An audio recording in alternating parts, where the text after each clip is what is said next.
Olá pessoal, sou o professor André Gustavo Schaefer da UFFS Campus Erechim. Nesse segundo vídeo dessa sequência de vídeos sobre o curso de extensão de Inteligência Artificial na Educação Básica, a gente vai estudar alguns outros pontos. Provavelmente será um vídeo um pouquinho mais curto do que o anterior, que dizem respeito à atribuição de valor a variáveis, o que vem a ser variáveis, né? A declaração de variáveis inteiras do tipo float e double, o comando delay e comentários. Então eu separei nessa ordem, né? Lembrando que esse conteúdo todo que a gente está vendo, nunca é demais lembrar, de repente alguém está vendo o segundo vídeo, não viu o primeiro, ele diz respeito ao conhecimento sobre programação a partir do que é do extremamente básico, necessário para se implementar um neurônio artificial no Arduino. Então, é lógico que ele não vai seguir aquela mesma sequência de um livro de algoritmos, né, ou de uma disciplina que se volta ao ensino de lógica de programação. Também assumindo que muitos professores, né, cursistas, estarão tendo seu primeiro contato com programação. Então, pode ver que aqui, só para citar um exemplo, a gente vai falar sobre variáveis inteiras, float, double. Nem vamos entrar em outros tipos de dados, nem outros tipos de variáveis. Porque nesse protótipo que a gente vai implementar, o neurônio artificial, a gente faz uso somente desses tipos de variáveis, né? Lembrando que, mais uma vez também, né, é que nosso foco nesse curso é permitir ao professor entender aonde que determinados conteúdos curriculares lá da educação básica têm impacto no que diz respeito ao aprendizado da computação, ao aprendizado da robótica, ao aprendizado da inteligência artificial, certo? É isso que a gente está tentando levantar e tentando fazer até, de repente, a criação desse conteúdo didático um pouco mais alinhado com essa tendência, né, presente e futura, que é a inteligência artificial, a robótica, enfim, a própria computação. Uma coisa que eu não mencionei também, talvez tenha tangenciado, né, mas não mencionei com algum detalhamento no vídeo anterior, diz respeito ao seguinte, ó, essas formas de aprendizado, né, eu recebo muitos elogios, inclusive no canal, né, por disponibilizar esses conteúdos, mas em outros vídeos eu também deixo isso bastante claro, tá? Essa forma de aprendizado que eu tenho disponibilizado aqui, ela preenche ou tem a intenção, né, de preencher uma certa lacuna de exemplos simples sobre inteligência artificial. E isso, na verdade, eu mesmo não encontrei. Eu vejo alguns comentários em alguns vídeos de pessoas que reportam a mesma coisa. Então tem coisas introdutórias, mas estão em inglês e aí exigem um certo nível um pouquinho mais avançado, né, a respeito do assunto. Não são exemplos muito fáceis. No entanto, esses exemplos que eu disponibilizo, essa minha ideia é colocar exemplos simples, mas vejam que nós não estamos estudando a parte teórica da inteligência artificial. Não há, isso quero deixar bem claro, não há como avançar devidamente na inteligência artificial, nas redes neurais, estudando somente dessa forma como nós estamos estudando, certo? Tá, mas então para que serve o teu canal, professor? Então, afinal de contas, não, na verdade o meu foco é outro. O meu foco é, através de exemplos, que é aquela carência, né, daquilo que não se encontra na internet, é dar uma ideia do que vem a ser, do que pode vir a ser e, na verdade, que se possa desenvolver algo em preparação para o aprendizado da inteligência artificial na educação básica. Esse é o meu foco, ok? Por isso que, na verdade, eu não tenho muita intenção no meu canal de avançar muito profundamente no estudo de detalhamentos das redes neurais e assim por diante. Digo isso porque uma primeira aproximação com relação à matemática e às redes neurais, o aluno, o estudante, né, a pessoa é colocada frente a uma representação simbólica e abstrata muito intensa, né? Para vocês terem uma ideia, eu vou pegar aqui, ver se consigo colocar na frente da câmera. Eu tenho aqui do lado o livro do Simon Haykin sobre redes neurais, princípios e prática, né? Aqui fala prática, né? Mas essa prática é uma prática matemática no papel, porque não tem nenhuma implementação em todo o livro. Implementação. Então, para vocês terem uma ideia, a gente vai pegar aqui, eu marquei quando ele começa a falar, por exemplo, sobre os perceptrons de camada única, né? Que é parecido com o que a gente está estudando aqui, nosso trabalho.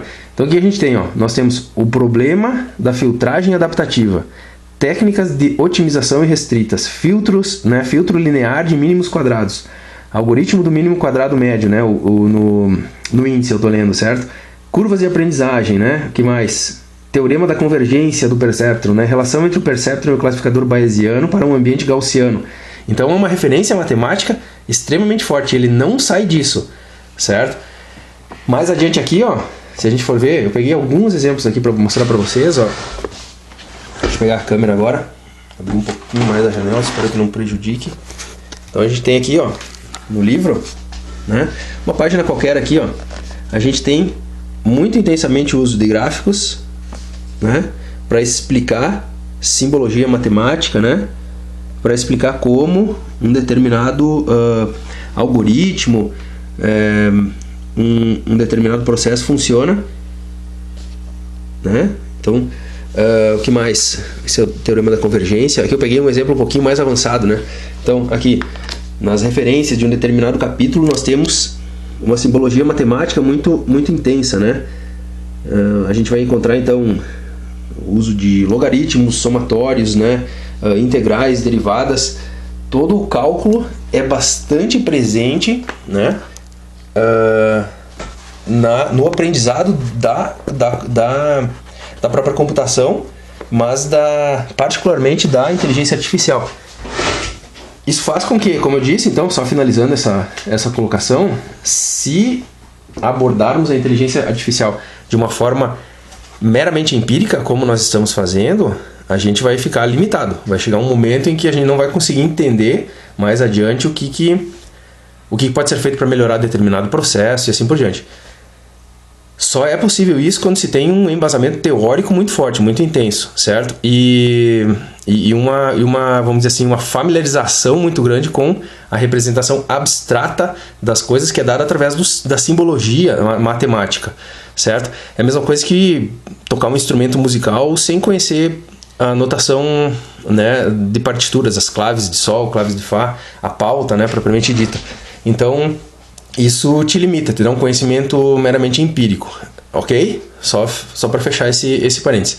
No entanto, isso tem valor, né? A gente pode ver que a gente está aprendendo a fazer a implementação prática e uma vez que tu aprendeu a fazer a implementação prática, pode ser que isso te traga, vamos dizer assim, um interesse maior pelo assunto, porque tu já viu como aquilo pode funcionar, né? E aí talvez tu parta para a parte teórica com, sei lá, uma motivação um pouco maior, certo?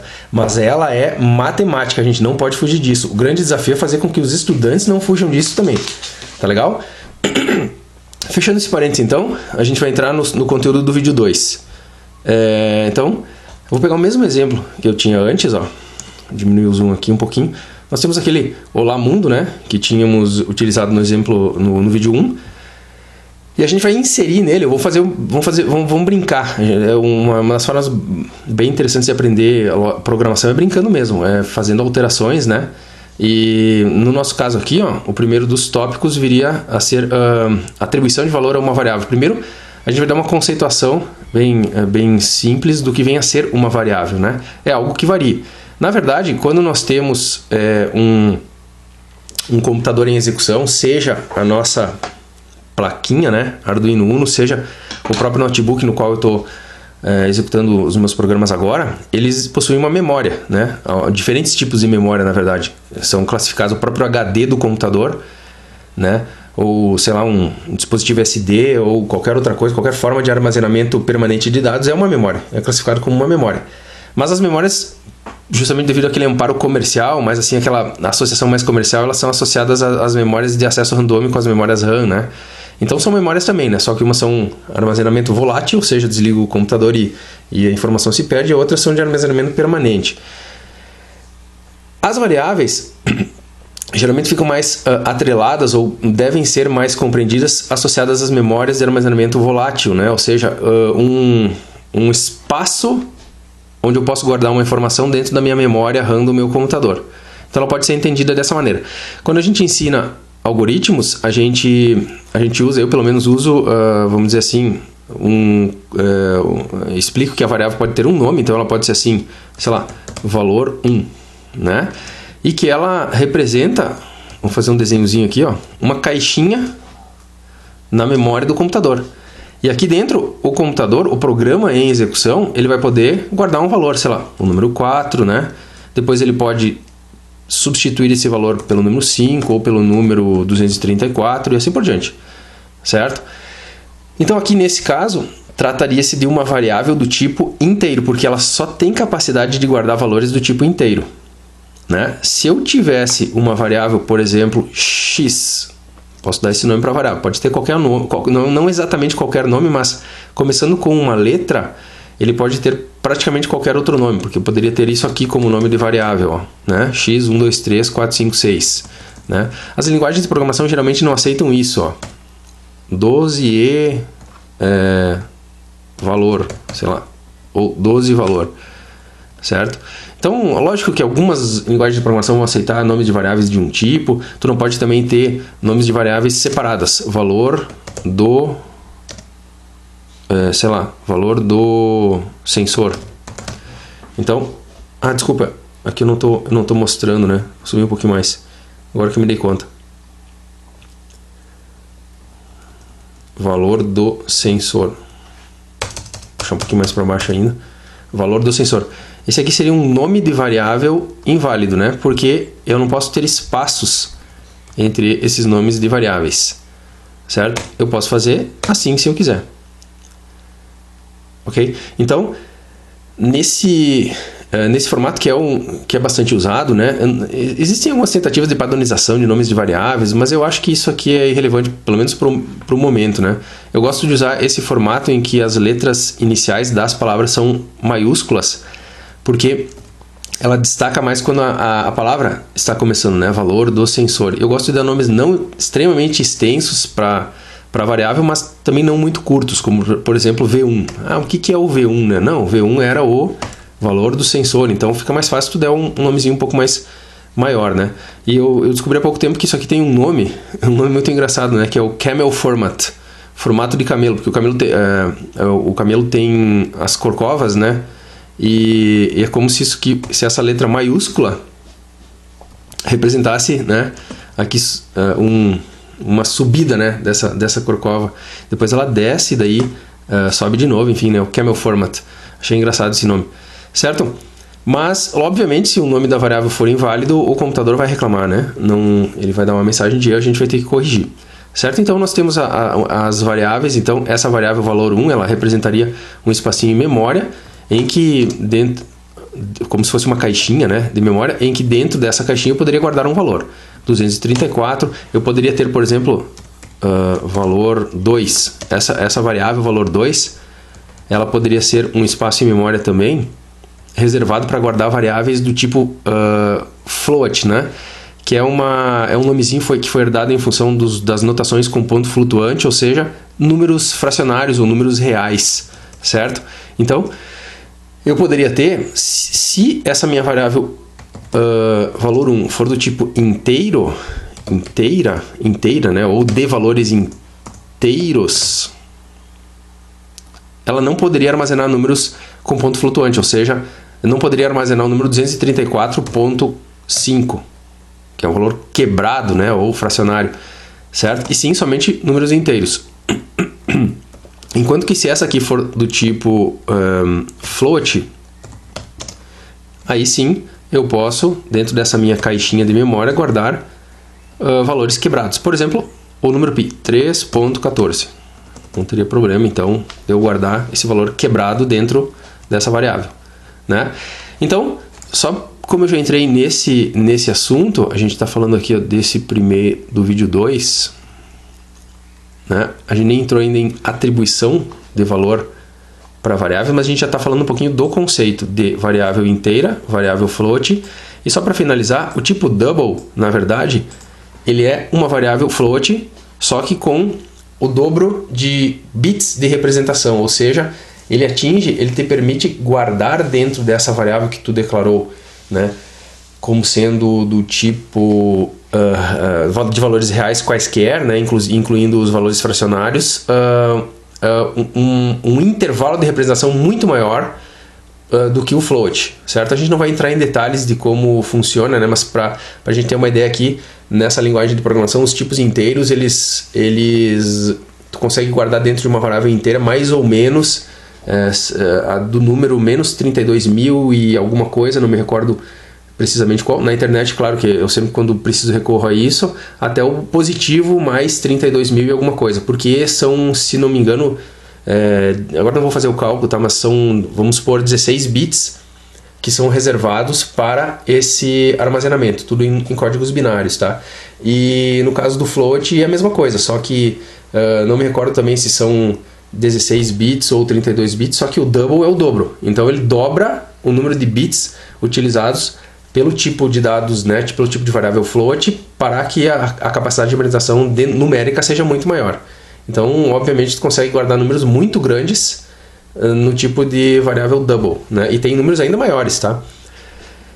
Tipos de dados, né? Tipos de variáveis que contêm uma capacidade de representação ainda maiores. É claro, para o vídeo não ficar muito extenso, eu não entro nesse tipo de detalhamento aqui, mas no curso presencial, que a gente estiver fazendo, eu vou falar um pouquinho melhor sobre isso daí, tá? Pegar bem certinho e ver com quantos... Se eu estivesse usando uma variável de 4 bits, qual seria, né, a quantidade de números que eu conseguiria guardar nela? Então a gente entra um pouco naquele aprendizado de sistemas de numeração também, certo? Então, no nosso perceptron, né, no nosso neurônio artificial, a gente vai usar variáveis inteiras, float e double. Então, esse aqui é o conceito. Bom, primeira coisa, vamos fazer um teste então. Ó. A gente pode dar o nome que a gente quiser para a variável. É interessante que seja um nome significativo, né? E eu vou estar fazendo uso aqui do setup, de modo que a gente consiga exibir o valor na tela somente uma vez, né? Conforme explicado no vídeo anterior. Então, se eu quiser, por exemplo, fazer com que uma variável qualquer, eu vou chamar de, sei lá, valor então, né? Seja jogado para dentro dela, atribuído para dentro dela um determinado valor, a sintaxe de uso dessa atribuição, a sintaxe dessa atribuição de valor é dada na linguagem do Arduino pelo sinalzinho de igual. Por exemplo, valor recebe, a gente lê dessa maneira, tá? Na matemática a gente costuma aprender que valor é igual a 1, né? Enquanto o x e o y da equação, e a gente diz, o x é igual a 1, né? Ou em Bhaskara, x', x duas linhas é igual a 1 ou é igual a 2. Na informática a gente costuma mudar essa forma de falar, então a gente muda para valor recebe 1. Existem outras linguagens de programação que usam outras formas de atribuição, como por exemplo 2 pontos e igual, né? Aqui no caso essa sintaxe ela não aceita, é valor recebe 1, certo? Então se eu fizer valor recebe 1 e logo em seguida, olha só, mandar exibir, vamos pegar aqui embaixo, o mesmo comando para imprimir alguma coisa na tela, ó. Eu vou até tirar esse comando daqui, vou passar aqui para cima e deixar só em cima. Então se eu fizer valor recebe 1 e mandar imprimir a minha variável valor, o que ele vai fazer? Ó? Vou escrever o nomezinho dela aqui. Ó. Ele vai imprimir, mostrar na tela o conteúdo da variável valor. Como o conteúdo dela, a última coisa que foi atribuído para ela foi o valor inteiro 1, o que vai acontecer? Ele vai mostrar na tela o número 1, porque é o que tem dentro, guardado naquele espaço de memória reservado para essa variável chamada valor. Ok? Vamos ver como é que isso funciona? Vou mandar carregar, vamos ver se ele vai dar algum erro. Vejam bem. O que já era esperado, tá? A última coisa que nós precisamos fazer no que diz respeito às variáveis, né, é que a gente precisa declará-las. A gente precisa dizer que a gente vai fazer uso de um tipo de variável. Se não fica melhor escurecendo um pouquinho. De um determinado tipo de variável. Nesse nosso caso, nossa variável valor não foi declarada, né, nesse escopo, ou seja, no programa. Então, uma das formas, existem duas formas também de declarar as variáveis, ou seja, localmente e globalmente. No nosso caso, não vamos complicar muito, a gente vai estar declarando as variáveis de uma forma global, de forma que elas possam ser acessadas em qualquer função dentro do nosso programa. Então, aqui em cima, nós vamos dizer que a nossa variável valor é do tipo, por isso que eu escrevo depois, inteiro. Vou aumentar aqui em cima. Então, olha só. Mas posso escrever assim? Ó? Não pode por uma razão muito simples. O compilador não sabe o que é inteiro. Primeiro que estaria escrito em língua portuguesa, né? E o compilador foi escrito em inglês. Mas então, inteiro poderia ser escrito da forma em inglês, então, integer, né? Não, não é. Né? O conjunto léxico, né, dos símbolos da linguagem de programação, nesse conjunto foi definido que o tipo inteiro a variável tipo inteiro é declarada com essa palavrinha reservada int. Ok? Então agora sim, eu tenho agora eu disse para ele que eu vou utilizar uma variável chamada valor, que nada mais é do que uma variável do tipo inteiro. Certo? Então a gente vai ver agora que não vai mais acontecer aquele erro. Mensagem compilando.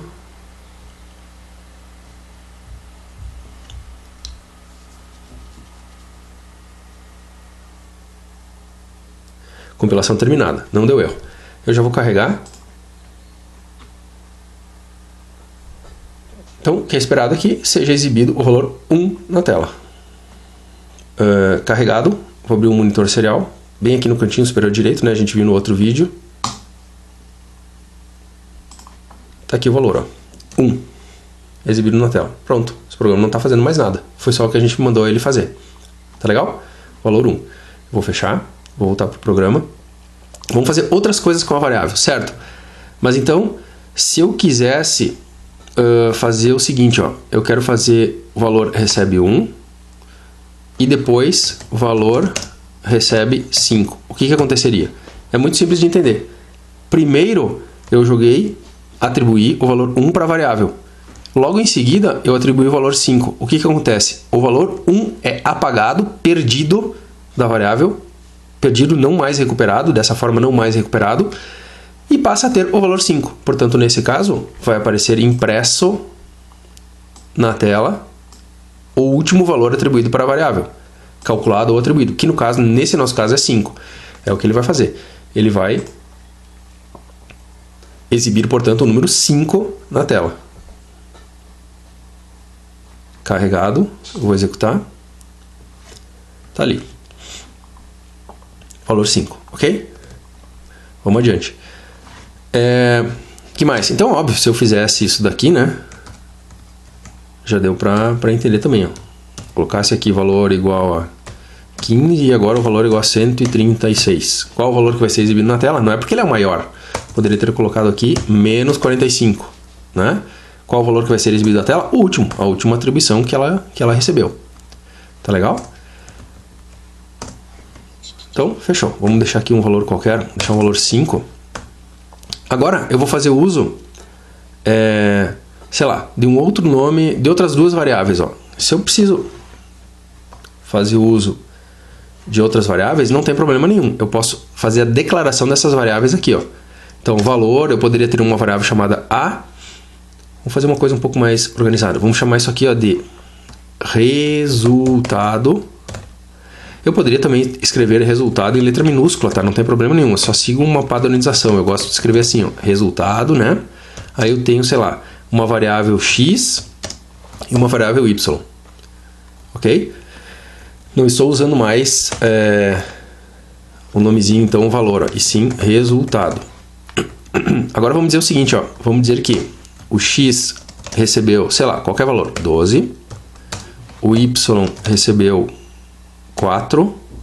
E o resultado nada mais vai ser, né, do que x mais y. Tá legal?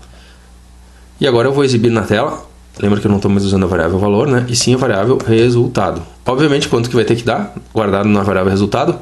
12 mais 4. Certo? Então vai ter que aparecer 16 dentro na minha console agora, tá? Já estou carregando. Carregado. Tá ali, ó. 16. Então, na verdade, as variáveis elas vão ser utilizadas, são sempre utilizadas e vão ser utilizadas dessa maneira. Agora, essa operação pode ser uma operação de divisão, uma operação de subtração, eu posso utilizar funções matemáticas, eu posso fazer uma equação, né? Uma operação extremamente complexa, de inúmeras colunas, extremamente extensa, um algoritmo, ou seja, uma sequência dessas operações, né? Um processo extremamente complexo e não simplesmente uma soma, fazendo uso dessas variáveis, certo? O que mais? O mais curioso é que para um neurônio artificial, né, para o que a gente vai utilizar, a gente vai fazer uso das 4 operações fundamentais, não mais que isso. Isso que é o legal assim, desse processo, por isso que ele é tão acessível. Vamos falar um pouquinho sobre as variáveis float. Nesse caso aqui, se eu estivesse guardando o número 12.5 e o número 4.1 em variáveis do tipo inteiro, ela não vai guardar a parte fracionária. Então, se eu exibisse agora 12.5 mais 4.1, ele vai me dar 16 como resultado, certo? Se eu preciso usar a parte fracionária, como por exemplo, numa divisão, vamos fazer uma outra coisa. Resultado, x recebe 3 e o y recebe 2. Se eu pegar resultado é igual a x dividido por y, ele vai guardar na variável resultado a parte inteira da divisão. Ou seja, se eu dividir 3 por 2, a parte inteira é 1 e o resto é 1 também, correto? Então ele vai guardar na variável resultado a parte inteira. Vamos ver? Não precisaria, mas já que é uma coisa diferente, eu vou mostrar também.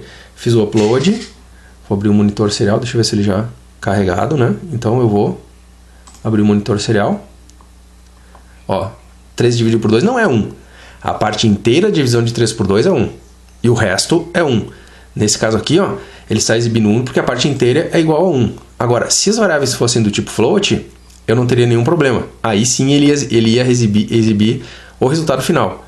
Ele não ia deixar o resto em separado, né? Ele ia considerar o resto também. Ou seja, vamos ver, float, número flutuante ou números reais, né? O conjunto dos números reais, suportando a parte fracionária também. Vou carregar.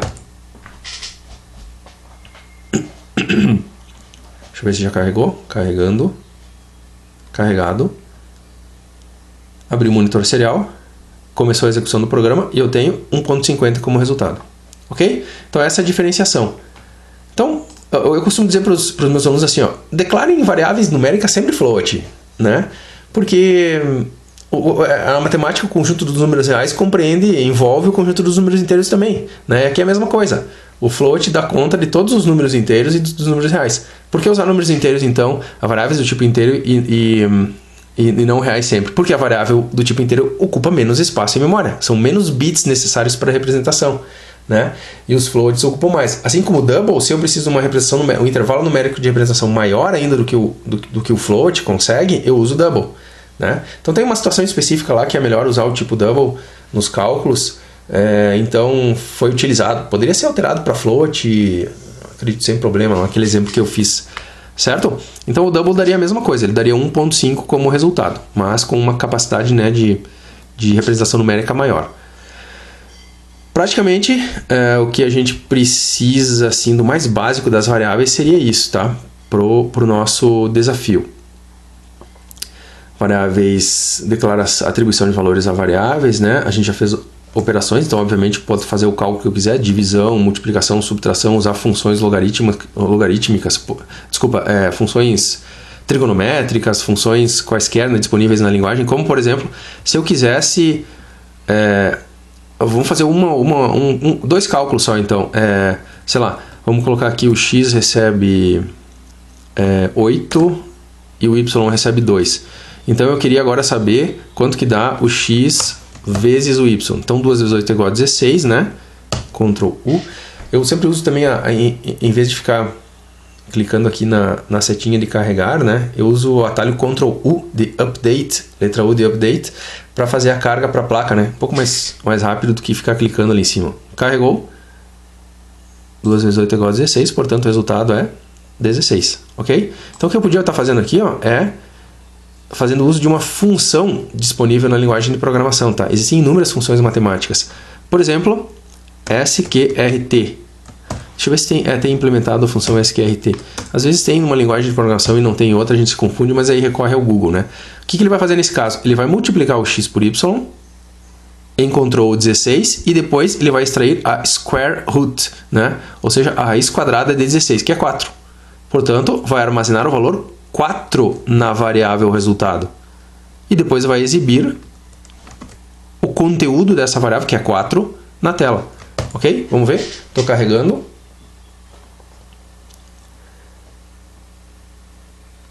carregado. Agora eu vou abrir o monitor serial, coloco a placa em execução e eu tenho resultado 4. A raiz quadrada, né, disso dali. Então eu poderia fazer agora funções aninhadas, né? Eu posso colocar também, ó, a gente não vai usar, tá, essas funções no algoritmo do Perceptron, mas só para a gente conhecer um pouquinho sobre o uso de outras funções, eu poderia extrair a raiz quadrada da raiz quadrada, SQRT. Então, nesse caso aqui, ó, abrir o parênteses, atendendo a regra sintática, né, da função SQRT, e vou fechar aqui ao final. O argumento ou parâmetro que eu passei para a função SQRT mais externa, nesse caso, é aquilo que está destacado em amarelo agora. E o argumento ou parâmetro que eu passei para a função SQRT mais interna é o que está destacado agora, o x vezes y somente. Então aqui ele vai extrair a raiz quadrada da raiz quadrada. Se antes o resultado foi 2,816, raiz deu 4, agora ele vai extrair a raiz quadrada de 4 e vai colocar na variável resultado. Portanto, ele vai exibir na tela quanto? Vai exibir o valor 2. Vamos verificar. Ctrl U, carregando, carregado. Vamos colocar em execução, monitor serial, ele reseta a placa, põe em execução, resultado 2. Certo? Vamos ver o que mais a gente precisaria falar. Float, double, declaração de variável inteira, atribuição de valor à variável, delay e comentários. Bom, eu coloquei esses dois tópicos aqui porque eu sabia que esse era um tópico um pouquinho mais curto, né? Apesar de relevante, então, justamente para a gente falar sobre isso aqui agora. No meu código, eu posso colocar comentários que me facilitem a compreensão daquilo que eu mesmo fiz ou que outra pessoa fez, de forma que eu esteja querendo que a outra pessoa saiba o que foi feito. Por isso os comentários são tão importantes, né? É claro que nesse caso aqui, não teria muito por que tu dizer que aqui abaixo nós temos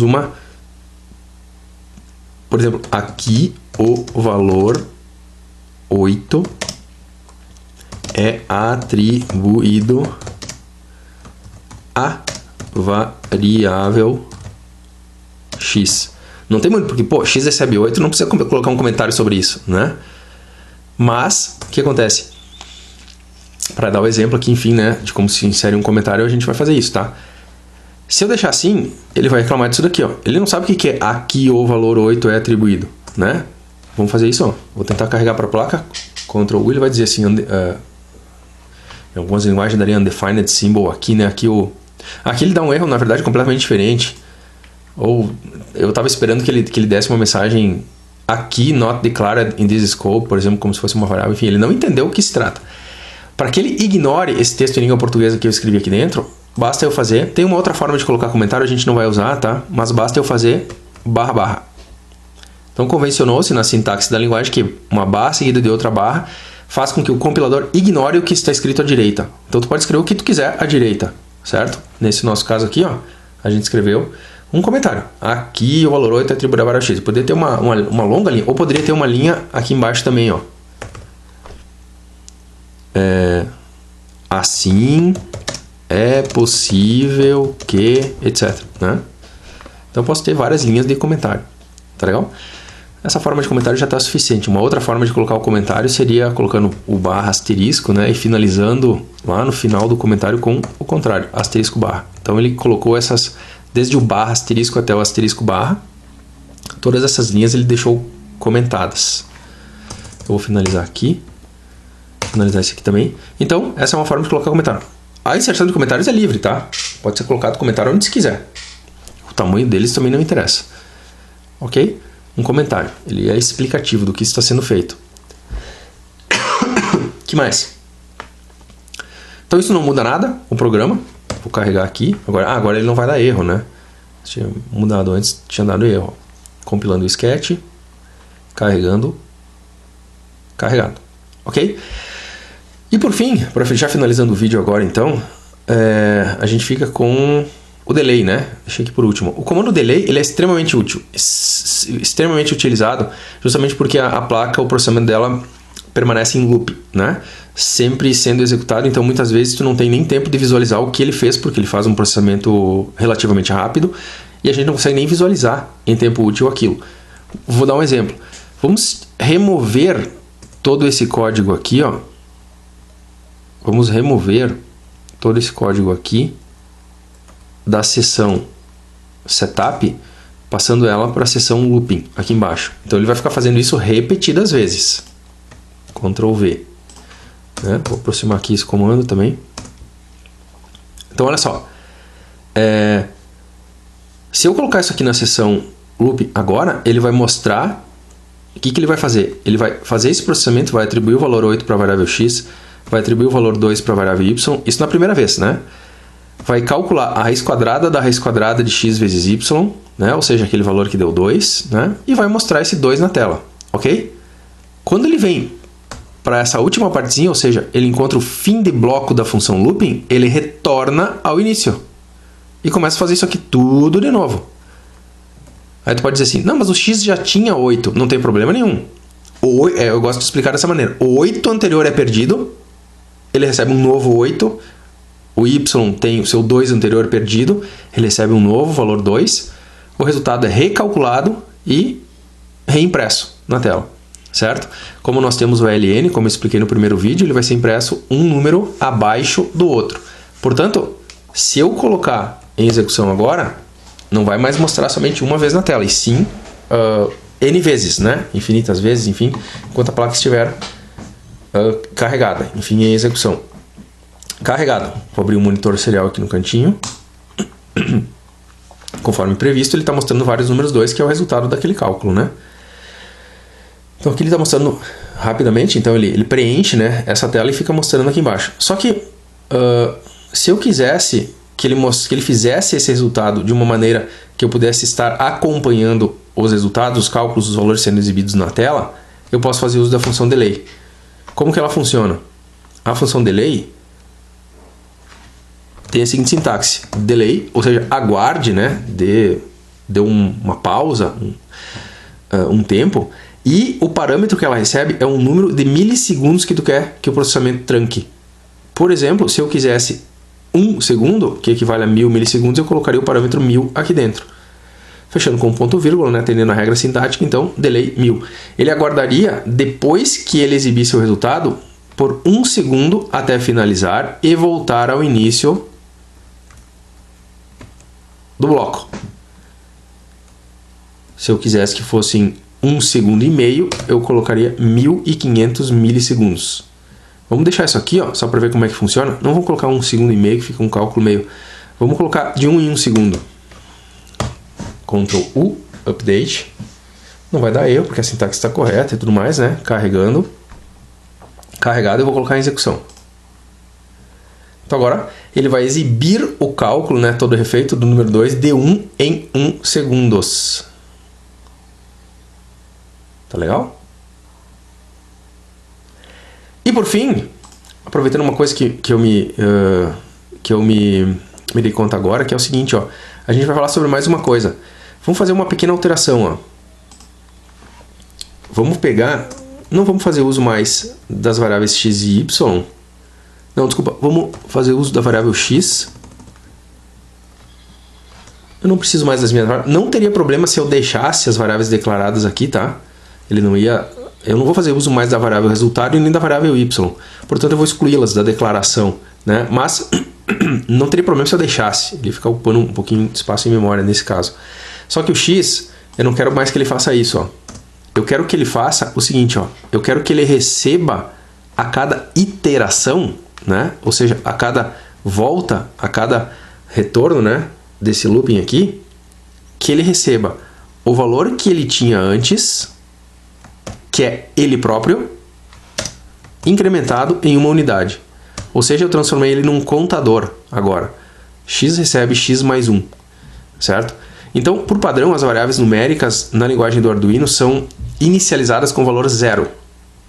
Isso significa que, se ele foi inicializado com valor 0, a primeira instrução a ser executada vai ser pegar o valor atual dele, que é 0, somar com 1, que o resultado dá 1, e guardar dentro dele próprio.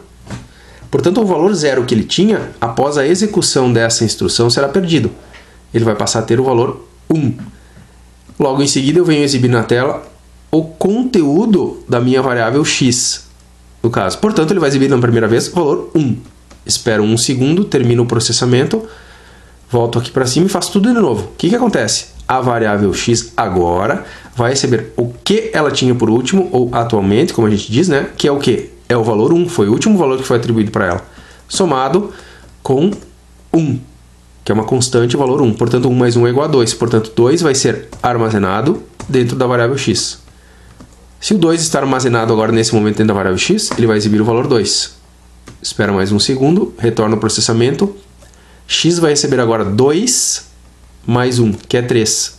3 é guardado dentro da variável x, exibe o valor 3. E assim por diante. Então ele vai fazer um contador, né? 1, 2, 3, 4, 5, 6. Vamos ver como é que isso funciona? Ctrl U.